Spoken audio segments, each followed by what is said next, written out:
Margaret had lived alone in the small cabin for 12 years. The wooden structure sat at the edge of Clearwater Valley, where the mountains met the endless grasslands. Every morning, she would wake to the sound of wind whistling through the gaps in the old walls. The cabin had been her sanctuary since her husband died, a place where she could exist without judgment or interference from the outside world. The woman was 62 years old, with silver hair that she kept in a simple bun, and hands that showed the wear of decades spent working the land. She had built a small life for herself in isolation. Her garden provided vegetables, a few chickens gave her eggs, and the monthly pension check covered the basics she needed from town. Margaret rarely spoke to anyone except the shopkeeper who sold her supplies once a month. The cabin sat on 20 acres of land that had been in her family for 3 generations. Her grandfather had purchased the property in 1923, back when land was cheap and dreams were big. Her father had worked the soil, growing wheat and raising cattle until the drought of the 1970s forced him to sell most of the livestock. Margaret and her husband Robert had inherited the place in 1998.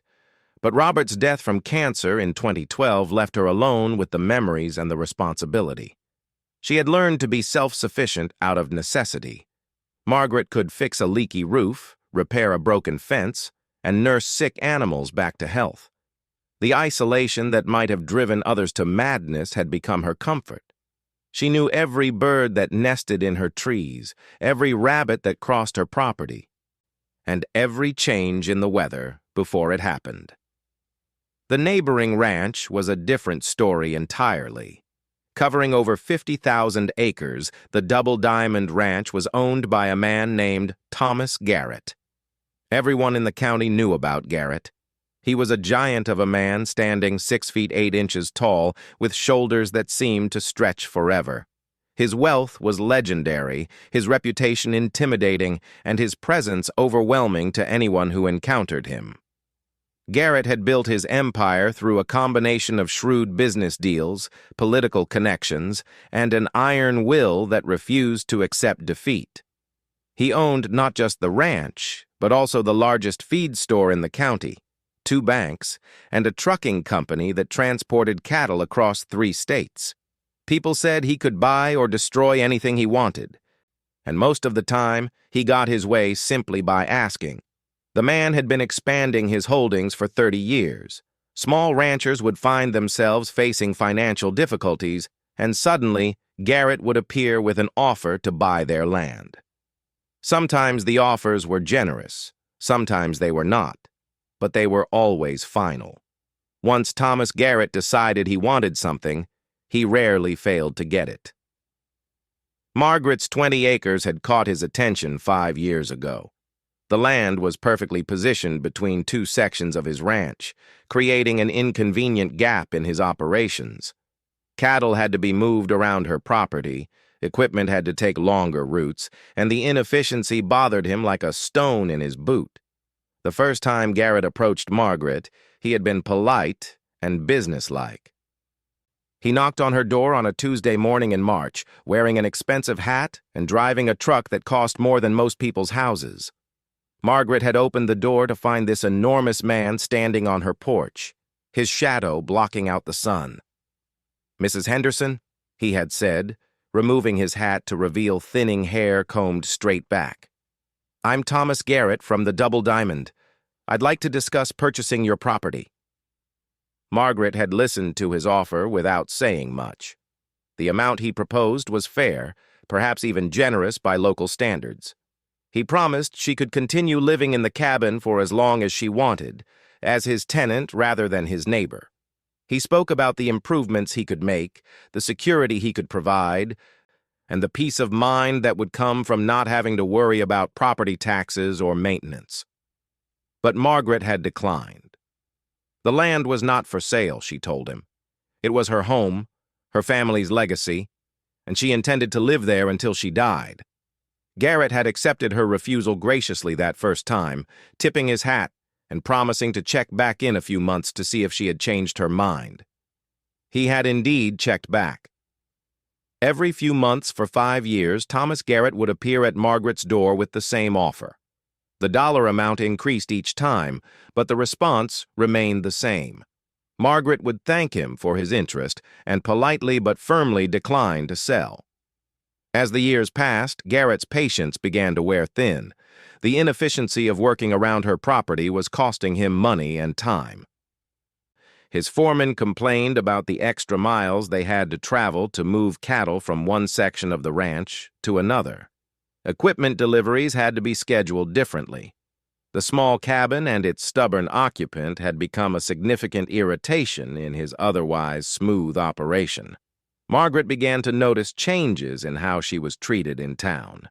Shopkeepers who had been friendly became distant. The mechanic who serviced her old truck started finding more problems that needed expensive repairs. Her insurance rates increased dramatically, and when she called to complain, she was told that properties in her area had been reclassified as high risk. The local sheriff, a man named Carl Mitchell, who had grown up in the county and owed his election to Garrett's financial support, started driving by her property more frequently. He would slow down as he passed, sometimes stopping to ask if everything was all right. His questions were always phrased politely, but there was an underlying message that Margaret understood clearly. Then the harassment escalated. Margaret's fence posts began disappearing in the night.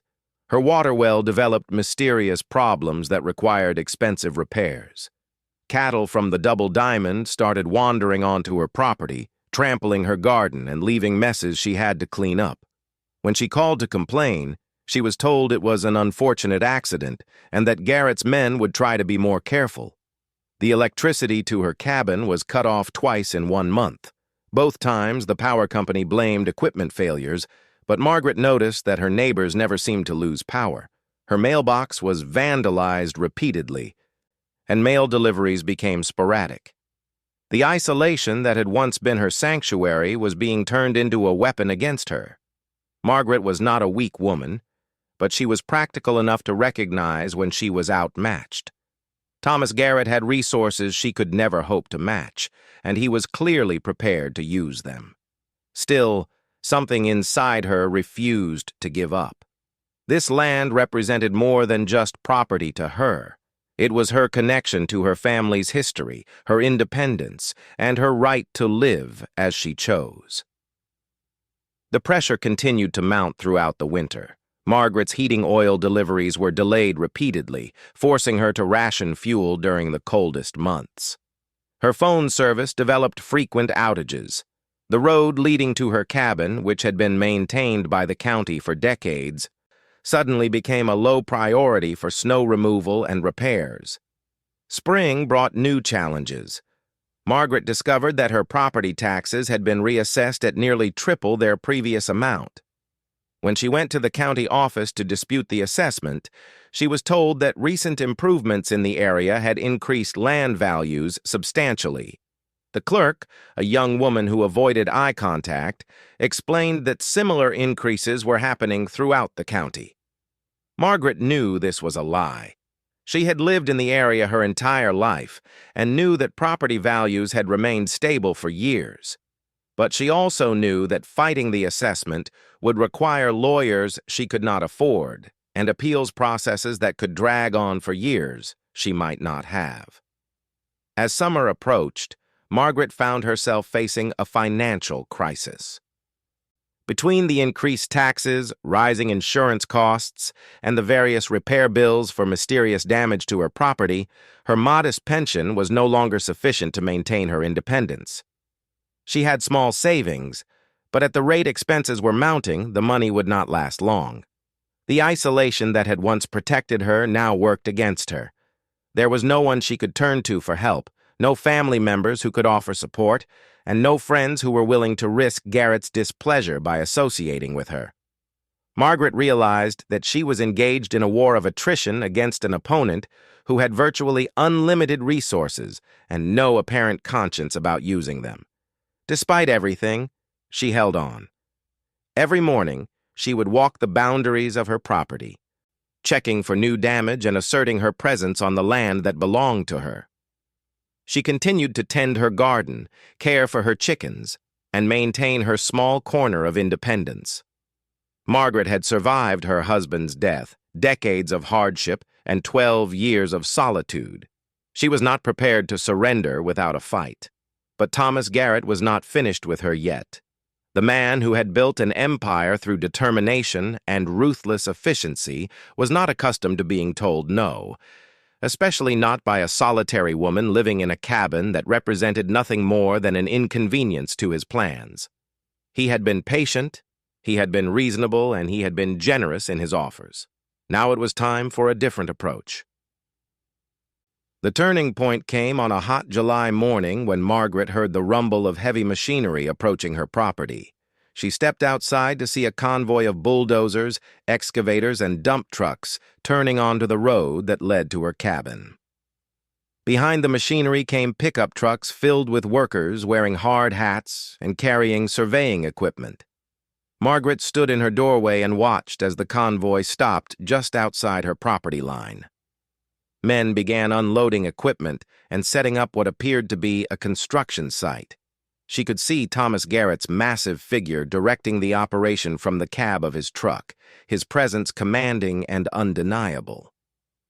For the first time in 5 years of conflict, Margaret felt a chill of real fear.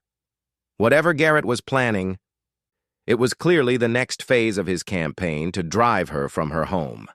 She had weathered the small harassments and financial pressures, but this looked like something altogether more serious.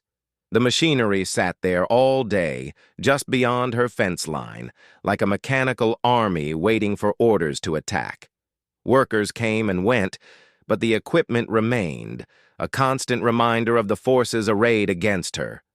Margaret spent the day watching from her window, trying to understand what Garrett was planning and how she could possibly respond. As the sun began to set, painting the mountains in shades of gold and red, Margaret made herself a simple dinner and tried to maintain her normal routine. But the presence of the machinery and the workers had shattered her peace.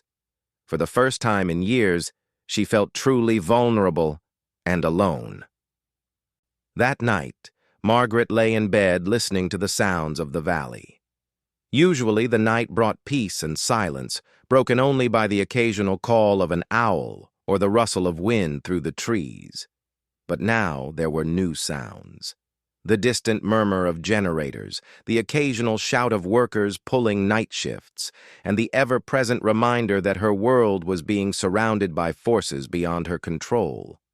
She thought about her husband, Robert, who had loved this land as much as she did.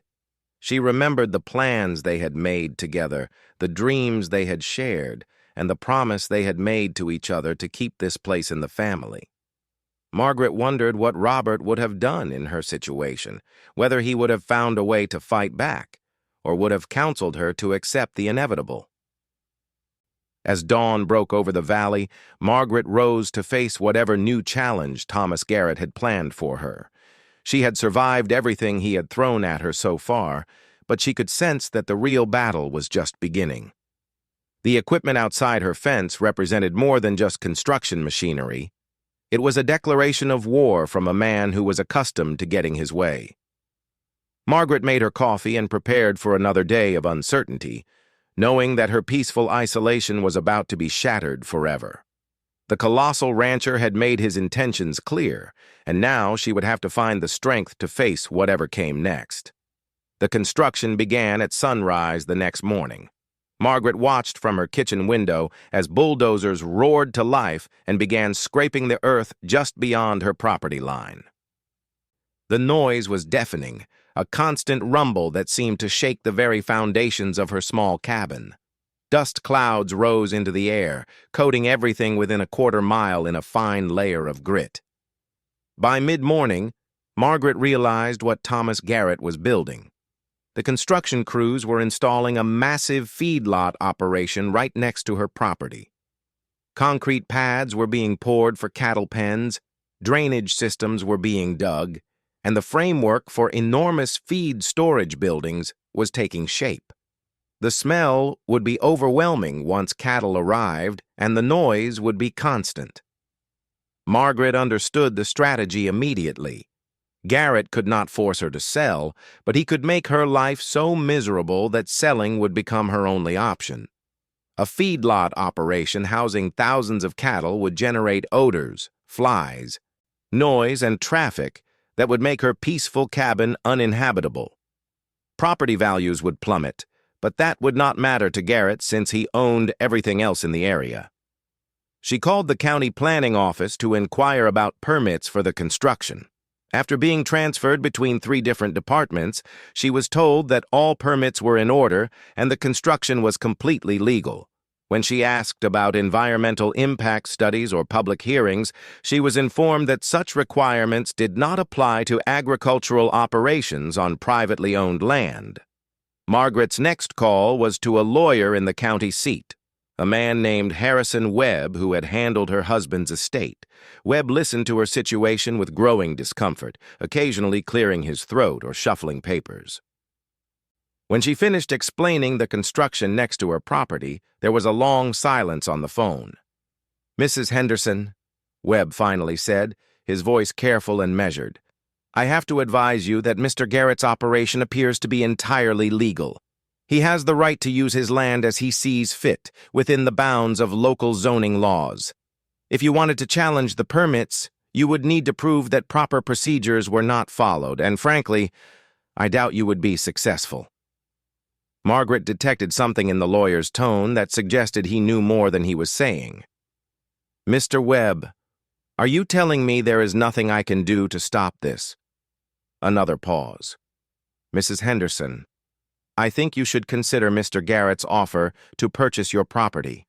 From what I understand, he has been quite generous in his proposals. Sometimes the wisest course is to accept a reasonable settlement rather than fight a battle you cannot win." After hanging up the phone, Margaret realized that even the legal system offered her no protection. Garrett's influence extended into every aspect of life in the county, from the sheriff's department to the planning office to the law firms. She was truly on her own. The construction continued for weeks. Margaret's daily routine was shattered by the constant noise and activity. Sleep became difficult as work crews operated around the clock, illuminating the night with massive floodlights that turned her bedroom into something resembling day. The dust was so thick that she had to keep her windows closed, despite the summer heat, turning her cabin into a stifling prison. Her chickens stopped laying eggs from the stress of the constant noise. Her garden withered despite her efforts to water it, as the dust settled on the leaves and blocked sunlight. The well water began to taste strange, possibly contaminated by runoff from the construction site. Margaret found herself spending most of her time indoors, hiding from the chaos that surrounded her property. Then Thomas Garrett himself appeared at her door again. It was a Thursday morning in late July, and Margaret had been awake since dawn, listening to concrete trucks and earth-moving equipment. When she heard the knock, she opened the door to find the massive rancher standing on her porch, his hat in his hands, and an expression of apparent concern on his weathered face. "Mrs. Henderson," he said, his deep voice somehow audible above the construction noise. "I wanted to check on you personally. I know all this activity must be quite an adjustment." Margaret looked past him at the industrial operation taking shape beyond her fence. Concrete structures rose like monuments to his determination, and the smell of diesel fuel and disturbed earth filled the air. "Mr. Garrett, you know exactly why you are here." Garrett nodded slowly. "I do indeed. Mrs. Henderson, I am going to be direct with you because I believe you deserve honesty. This feedlot will house 12,000 head of cattle. The operation will run 24 hours a day, 7 days a week. There will be truck traffic at all hours, processing equipment running continuously, and all the associated impacts of a major agricultural operation." He paused to let his words sink in before continuing. "I want to make you an offer that I believe you will find very attractive. I am prepared to purchase your property for $500,000, which is more than twice what comparable land sells for in this area." Additionally, I will provide you with a fully furnished home in town, near the library and medical facilities where someone of your age might be more comfortable." Margaret stared at him for a long moment. The amount he was offering was indeed substantial, probably enough to ensure her comfort for the rest of her life. The house in town would eliminate the isolation and the maintenance challenges of living in the cabin. From a practical standpoint, his offer made perfect sense. "Furthermore," Garrett continued, "I am prepared to make this offer only once more. The construction you see around you represents a significant investment on my part.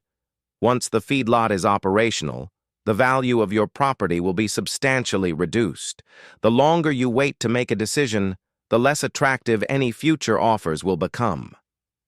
Margaret felt the weight of his words and the implied threat behind them. This was not just a business negotiation. It was an ultimatum delivered with the politeness of a successful man accustomed to getting his way. She could accept his generous offer now, or she could face the consequences of refusing a man who clearly had the resources and determination to make her life unbearable. "I need time to think about it," she said finally. Garrett's expression did not change, but something shifted in his eyes. "Mrs. Henderson, I respect your need to consider such an important decision. However, I should mention that this offer will remain open for exactly 7 days. After that time, my plans for this operation will be finalized, and any future discussions will necessarily reflect the changed circumstances." After he left, Margaret sat in her kitchen trying to process what had just happened. The man had been perfectly polite, even respectful, but the message was clear. She had 1 week to surrender her independence and accept his terms, or face whatever consequences he had planned for her. That evening, Margaret called her only remaining relative, a niece named Susan who lived in Denver. Susan listened to the situation with growing alarm, occasionally interrupting to ask questions about Garrett's legal standing or Margaret's options for recourse. "Aunt Margaret," Susan said when the story was complete, "this sounds like harassment.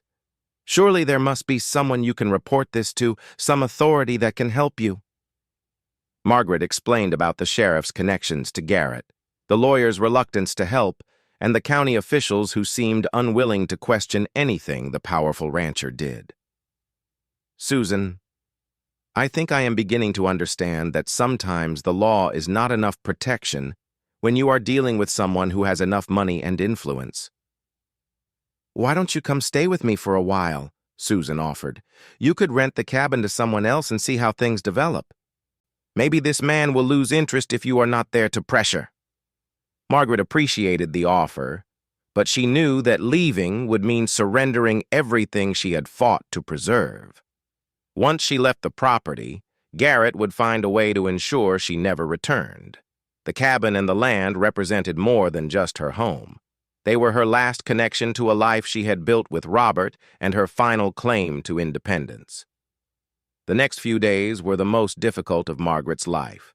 The construction noise grew louder as more equipment arrived and concrete was poured for the massive feeding structures. The dust became so thick that she had to wear a bandana over her mouth and nose just to step outside. The water from her well took on a distinctly chemical taste that made her stomach uneasy. Sleep became impossible as floodlights blazed all night and machinery operated around the clock. Margaret found herself existing in a state of constant exhaustion and stress. Her hands shook when she tried to drink coffee, and she had lost nearly 10 pounds from the constant tension and her inability to prepare proper meals in the stifling cabin. On the 4th day of her week-long deadline, Margaret discovered that her phone service had been disconnected. When she drove to town to inquire about the problem, she was told that there had been damage to the lines during construction, and repairs would take several weeks. The same day, her mail delivery was suspended because the Postal Service claimed the road to her cabin had become too dangerous for their vehicles. Margaret realized that Garrett was systematically cutting her off from the outside world. Without phone service or mail delivery, she would be completely isolated and unable to call for help if something happened to her. The message was clear: accept his offer or face complete isolation and whatever other pressures he was prepared to apply. That evening, as Margaret sat in her cabin listening to the constant rumble of machinery and trying to read by candlelight to conserve her generator fuel, she made a decision that surprised her. Instead of giving in to Garrett's pressure, she decided to fight back with the only weapon she had left: her refusal to be intimidated. Margaret had lived through her husband's death, years of solitude, and 12 years of maintaining her independence against all odds. She had survived the Great Depression as a child, raised 3 children, and buried both her parents and her husband. Thomas Garrett might have money and influence, but Margaret had something he clearly did not understand: the stubborn determination of a woman who had nothing left to lose. The next morning, Margaret drove to town and purchased supplies for what she knew would be a prolonged siege. She bought canned goods, batteries, candles, and bottled water. At the hardware store, she purchased a chain and padlock for her gate, along with several "no trespassing" signs. Her last stop was at the gun store, where she purchased ammunition for the shotgun Robert had left her. When she returned to the cabin, Margaret discovered that construction crews had begun working directly adjacent to her fence line. Earth-moving equipment was scraping so close to her property that dirt was being pushed onto her land. When she went outside to observe the work, one of the equipment operators deliberately steered his bulldozer close enough to her fence to spray her with dirt and debris. Margaret retreated to her cabin and loaded the shotgun. She was not planning to use it against anyone, but she wanted it ready if the situation escalated beyond harassment. For the first time since the pressure campaign began, she felt a sense of control over her circumstances. That afternoon, Thomas Garrett returned to her property. This time he was not alone. 2 men accompanied him, both wearing expensive suits and carrying briefcases. Margaret recognized the type immediately: lawyers or accountants, the kind of professionals who specialized in solving problems for wealthy clients. Garrett knocked on her door with more force than before. When Margaret opened it, his expression was less friendly than it had been during previous visits. The polite facade was beginning to slip, revealing the steel underneath. "Mrs. Henderson, I trust you have had sufficient time to consider my offer. I have brought some associates with me today to facilitate the paperwork, should you decide to accept my proposal." Margaret looked at the 3 men standing on her porch and felt a surge of anger that surprised her with its intensity. For 5 years, this man had been pressuring her to sell her home. For months, he had made her life increasingly difficult through a campaign of harassment and intimidation. Now he stood on her porch with his lawyers, expecting her to surrender simply because he had made the alternative unbearable. "Mr. Garrett," she said, her voice steady despite the adrenaline coursing through her veins, "I have indeed considered your offer very carefully. My answer is no. It was no 5 years ago, it was no last week, and it is no today. This is my home, and I am not leaving." The silence that followed her words seemed to stretch forever. Garrett's expression slowly changed from professional courtesy to something harder and more dangerous.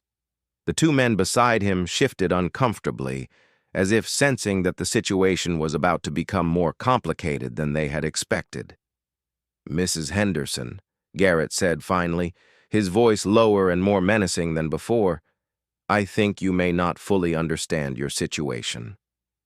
Let me be very clear about what is going to happen. The feedlot operation you see being built will make this property uninhabitable for anyone who values peace, clean air, or quiet. The value of your land will become essentially worthless. The longer you remain here, the more difficult your life will become." Margaret stepped back into her cabin and returned with Robert's shotgun, holding it casually but visibly. "Mr. Garrett, let me be equally clear about something. This is my property, and you are no longer welcome on it. I suggest you and your associates leave immediately." The transformation in Garrett's demeanor was immediate and startling. The polite businessman disappeared entirely, replaced by something much more primitive and threatening. His massive frame seemed to expand with rage, and his voice dropped to a growl that carried clearly over the construction noise. "Take your things and walk with me," he said, the words carrying the weight of absolute authority. "You are leaving this property today one way or another. You can come willingly with dignity, or you can be carried off in an ambulance. The choice is yours." Margaret felt fear crawl up her spine like ice water, but she also felt something else. A fierce pride in her refusal to be intimidated by this bully, no matter how powerful he was. She had made her choice, and she would live with the consequences. Margaret's hands tightened around the shotgun as she stared into Thomas Garrett's eyes. The massive rancher had finally dropped all pretense of civility, revealing the ruthless man beneath the polished exterior. The two lawyers beside him looked increasingly uncomfortable, clearly unprepared for this level of confrontation. "Mr. Garrett," Margaret said, her voice surprisingly steady, "you are trespassing on my property and threatening me. I suggest you leave immediately, or I will be forced to defend myself." Garrett's laugh was harsh and bitter. "Mrs. Henderson, you have no idea what you are dealing with. I own this county. I own the sheriff, the judges, and half the lawyers in 3 counties. If something unfortunate happens to you out here, it will be ruled an accident and no one will question it." The threat was unmistakable, but instead of cowering, Margaret felt a strange calm settle over her. She had spent 5 years living in fear of this man's power and influence. Now that the worst had finally arrived, she discovered that she was not afraid anymore. There was something liberating about having nothing left to lose. "Then I suppose we understand each other perfectly," she replied. Garrett studied her for a long moment, perhaps recognizing that intimidation was no longer working. His expression shifted slightly, and Margaret caught a glimpse of something that might have been respect in his eyes. When he spoke again, his voice had returned to a more controlled tone, though the underlying threat remained. "Mrs. Henderson, you are making a serious mistake. I have tried to be reasonable with you, but my patience has limits. If you will not accept my generous offer, then you will live with the consequences of your stubbornness." After the 3 men left, Margaret secured her cabin and tried to prepare for whatever would come next. She had crossed a line by threatening Garrett with the shotgun, and she knew he would not let such defiance go unanswered. The question was what form his retaliation would take. She did not have long to wait. That evening, as the construction crews finished their shift and the machinery fell silent for the first time in weeks, Margaret heard vehicles approaching her property. Through her window, she could see the headlights of multiple trucks coming down the road toward her cabin. The vehicles stopped just outside her gate, and Margaret counted at least a dozen men getting out. They wore work clothes and hard hats, but she could see that several of them carried crowbars and other tools that could be used as weapons. The men spread out along her fence line, clearly positioning themselves to surround her property. Margaret's heart pounded as she realized that Garrett had decided to escalate the conflict beyond legal harassment. These men were here to force her off her property, and there would be no witnesses to whatever happened to her. The isolation that had once been her sanctuary was now a trap that left her completely vulnerable. She called 911 from her cell phone, but the call failed to connect. Margaret realized that cell service had probably been blocked or jammed, cutting off her ability to call for help. She was truly alone, facing a dozen men who worked for a man wealthy enough to ensure that any violence would be covered up or explained away. The men did not approach the cabin immediately. Instead, they began systematically destroying everything outside the building. Her fence was torn down, section by section. Her chicken coop was demolished with sledgehammers. Her garden was trampled and torn up by the roots. The men worked efficiently and silently, like a military unit carrying out a planned operation. Margaret watched through her window as 12 years of careful work was destroyed in minutes. These men were not just vandalizing her property, they were erasing every trace of the life she had built for herself. The message was clear. If she would not leave voluntarily, they would destroy everything that made the property worth staying for. When they finished with the outdoor destruction, the men gathered near her front door. Margaret could hear them talking in low voices, clearly planning their next move. She gripped the shotgun tighter and tried to prepare herself for what was about to happen. The front door exploded inward as one of the men kicked it with tremendous force. Margaret raised the shotgun and fired a warning shot into the ceiling, the blast echoing through the small cabin like thunder. The men paused at the doorway, clearly not expecting armed resistance. "The next shot will not be a warning," Margaret announced, her voice carrying clearly through the ringing in her ears. For a moment, the standoff continued. The men clustered at the doorway seemed uncertain about how to proceed against an armed woman who had already demonstrated her willingness to use the weapon. Margaret could see them looking at each other, waiting for someone to make the first move. Then one of the men stepped forward, a large man with calloused hands and cold eyes. "Ma'am, you need to put that gun down. We are here to help you relocate to a safer place. Mr. Garrett is concerned about your welfare living out here all alone." Margaret almost laughed at the absurdity of the statement. These men had just destroyed her property and broken down her door, and now they were claiming to be concerned about her welfare. The lie was so transparent that it confirmed everything she had suspected about Garrett's character and methods. "I am not going anywhere," she said firmly. "This is my home, and you are trespassing. Leave immediately, or I will defend myself." The large man took another step forward, clearly testing her resolve. "Ma'am, you do not want to make this harder than it needs to be. Mr. Garrett has been very patient with you, but his patience has run out. You can come with us peacefully, or we can carry you out. Either way, you are leaving tonight." Margaret's finger tightened on the trigger. She had never shot at another human being, but she was prepared to do so if necessary. These men represented everything she had fought against for 5 years, the use of power and intimidation to take what did not belong to them. If she had to make a stand, this was the time and place to do it. Before anyone could move, the sound of sirens filled the air. Red and blue lights flashed through the windows as police vehicles roared down the road toward the cabin.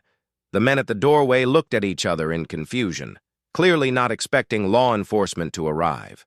Margaret was equally surprised. She had been unable to call for help, so someone else must have reported the situation. As the police cars stopped outside her gate, she realized that perhaps Garrett's influence was not as complete as he believed. Sheriff Carl Mitchell stepped out of the lead vehicle, but he was accompanied by several other officers that Margaret did not recognize. One of them was a woman wearing the uniform of the state police, suggesting that jurisdiction for this situation might be more complicated than anyone had anticipated. "This is Sheriff Mitchell," came the amplified voice through a loudspeaker. "Everyone needs to step away from the building and identify themselves immediately. We have reports of a break-in and assault in progress." The men who had been surrounding Margaret's cabin suddenly seemed much less confident.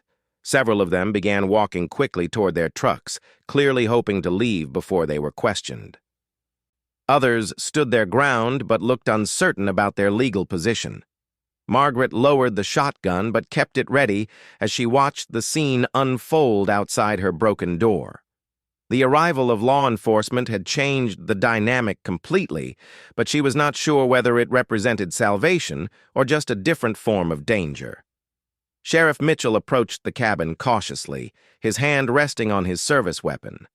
Margaret could see him taking in the destroyed fence, the demolished chicken coop, and the men scattered around her property.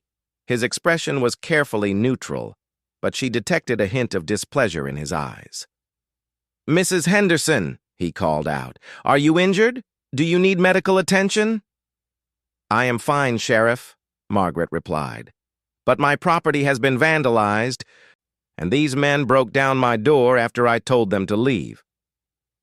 The state police officer stepped forward, a tall woman with short gray hair and an authoritative manner. "Ma'am, I am Detective Sarah Coleman with the state police. We received a call about possible criminal activity at this location. Can you tell me what happened here tonight?" Margaret quickly explained the evening's events, from the arrival of the men to the systematic destruction of her property to the forced entry into her cabin. Detective Coleman listened carefully, occasionally asking questions or requesting clarification. Margaret noticed that the detective was taking notes and seemed to be treating the situation as a serious criminal matter. Meanwhile, Sheriff Mitchell was questioning the men who had been on her property. Margaret could not hear the conversation clearly, but she could see that several of the men were pointing toward the Double Diamond Ranch and mentioning Thomas Garrett's name. The sheriff's expression became increasingly uncomfortable as the questioning continued. Detective Coleman turned back to Margaret. "Mrs. Henderson, these men claim they were hired to help you relocate to a safer location. They say Mr. Garrett was concerned about your welfare and asked them to assist you in moving to town." Margaret felt a surge of anger at the blatant lie. "Detective, these men destroyed my property and broke down my door. I told them repeatedly that I did not want their help and that they were trespassing. Does that sound like a welfare check to you?" The detective nodded slowly. "Ma'am, what you describe sounds like breaking and entering, criminal trespass, and possibly intimidation. However, investigating this properly will require examining the relationship between you and Mr. Garrett, including any ongoing disputes about this property." Over the next hour, Detective Coleman conducted a thorough investigation of the scene. She photographed the damaged property, interviewed several of the men who had been on Margaret's land, and took a detailed statement from Margaret about the 5-year campaign of harassment she had endured.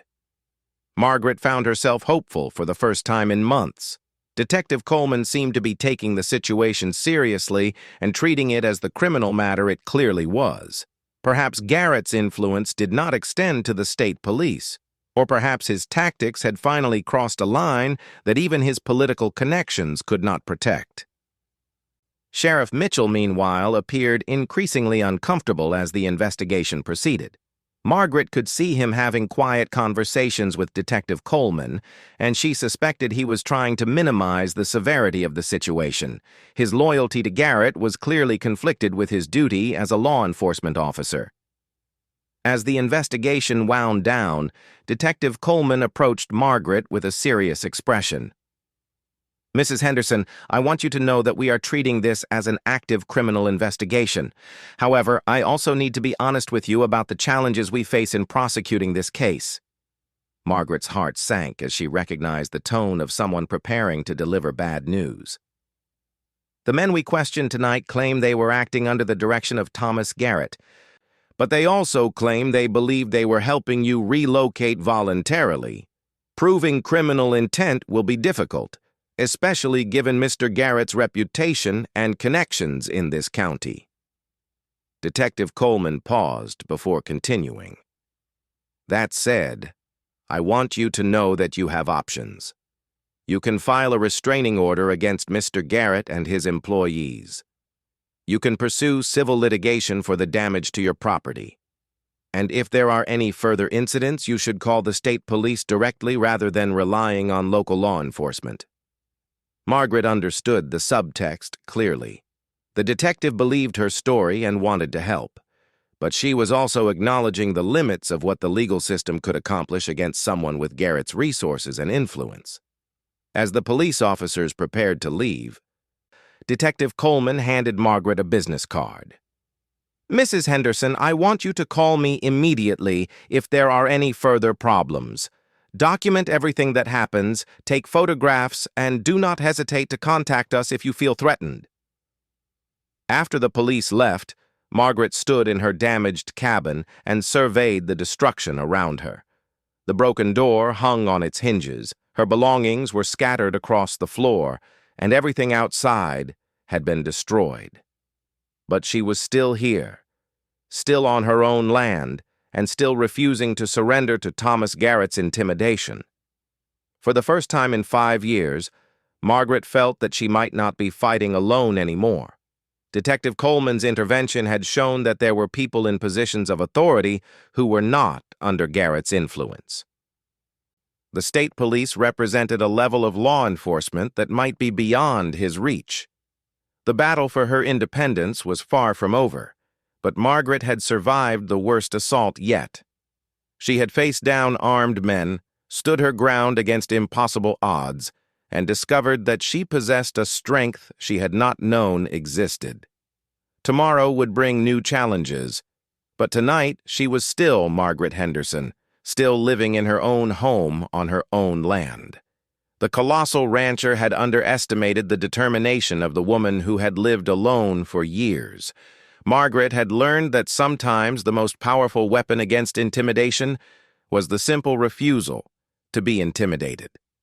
Thomas Garrett might own most of the county, but he did not own her, and she would never let him forget that fundamental truth.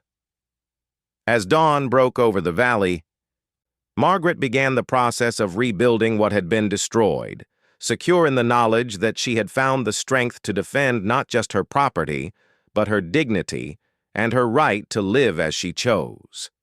The fight was not over, but she had proven to herself and to Thomas Garrett that she would not be moved against her will.